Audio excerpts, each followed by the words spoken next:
কুরআনুল কারীমের 114টা সূরার ভিতরে 6666 নম্বর আয়াত, মিনাল জিন্নাতি ওয়ান, বলেন সবাই বলেন, মিনাল জিন্নাতি ওয়ান নাস।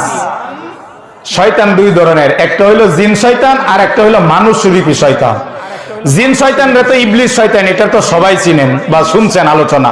মানুষ রূপী শয়তান কারা? মানুষ রূপী শয়তান তারা যারা কোরআনের আইন চায় না, তারা। এই তো শুনলে লাগতেছে। মানুষ রূপী শয়তান তারা যারা সুদ খা সুদ দেয়, যারা ঘুষ খা ঘুষ দেয়, এরা হলো মানুষ রূপী শয়তান।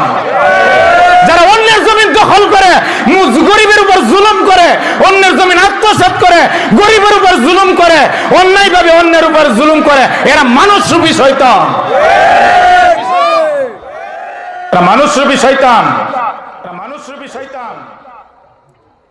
আল্লাহ তাআলা বলেন, মানুষ রূপী শয়তান যারা, এরা কোরআনের বিধান চাবে না, আল্লাহর জমিন আল্লাহর খিলাফত হোক তারা চাবে না। কেন?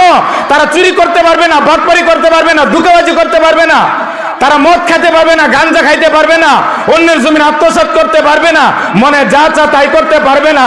এই জন্য তারা যারা মানুষ রূপী শয়তান, এরা চায় না, চাবে না কোনোদিন যে আল্লাহর জমিনে আল্লাহর খেলাফত কায়েম হোক। ঠিক কিনা জুড়ে বলে? এই জন্য মানুষ রূপী শয়তান থেকে বাঁচতে হবে।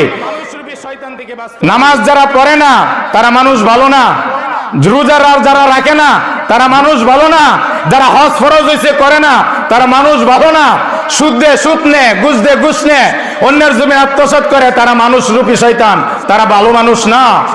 যারা অন্যকে কষ্ট দেয় তারা ভালো মানুষ না। যারা মিথ্যা বলে, গীবত করে, চুগলখুরি করে, যারা অন্যের দুশ্চর্চা করে, আলেমের বিরোধিতা করে, যারা মুরব্বীদেরকে অসম্মান করে, মা বাবার সাথে বেয়াদবি করে, ছোটদেরকে স্নেহ করে না, তারা ভালো মানুষ হতে পারে না। জুড়ে বলেন, চিল্লে বলেন, ঠিক কিনা জুড়ে বলেন, ঠিক কিনা জুড়ে বলেন। আল্লাহ আমাদের সবাইকে মানুষ রূপী শয়তান থেকে বেঁচে থাকার তৌফিক দান করেন, বলেন আমিন।